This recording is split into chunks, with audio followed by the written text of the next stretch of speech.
नमस्कार, special report में आपका बहुत बहुत स्वागत। मैं हूं आपके साथ मनुराग सक्सेना। सवाल है कि क्या इजराइल आज रात ही हमला करने जा रहा है, और अगर इजराइल हमला करता है तो ईरान में वो किस जगह अटैक करेगा। नेतन्याहू के दिमाग में चल क्या रहा है, इसे जानने के लिए पूरा ईरान ही नहीं बल्कि पूरी दुनिया बेचैन है।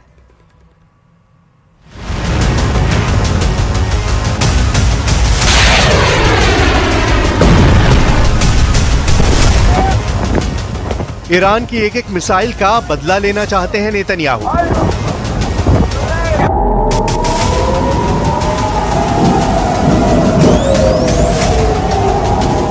ईरान के एक एक हमले का जवाब देना चाहता है इजराइल।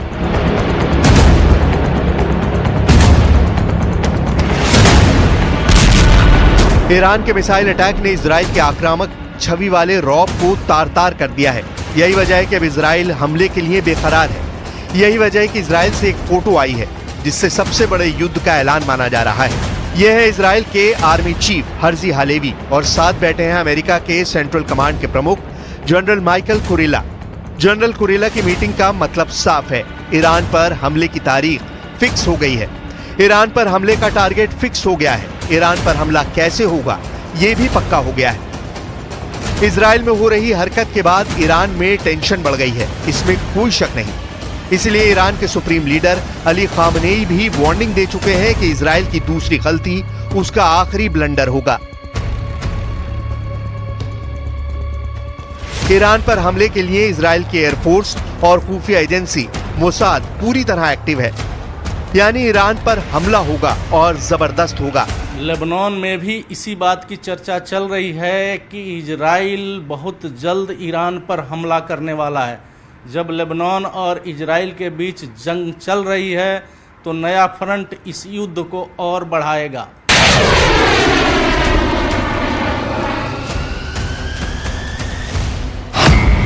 पहला सवाल है कि ईरान पर इजराइल कब हमला करेगा। यह हमला दिन में होगा या फिर रात में किया जाएगा। दूसरा सवाल है कि इजराइल ईरान पर कहां हमला करेगा। तीसरा सवाल है कि इजराइल के टारगेट पर कौन कौन है।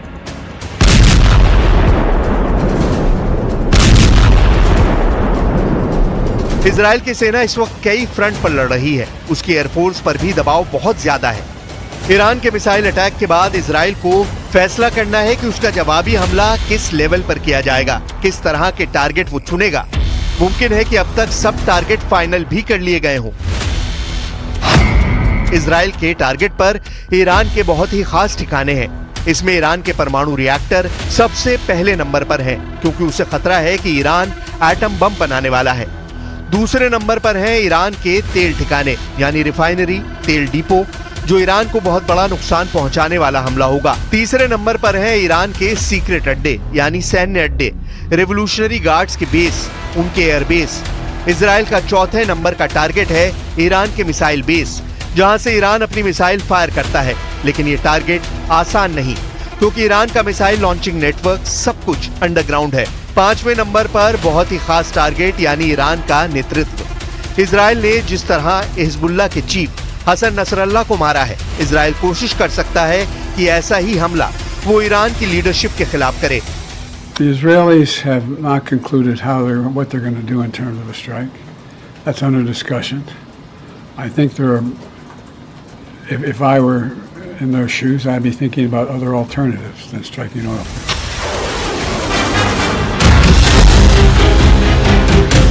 इजराइल किस हथियार का इस्तेमाल करेगा? क्या यह हवाई हमला होगा या फिर ऐसा खुफिया ऑपरेशन जिसे मोसाद अंजाम देगा?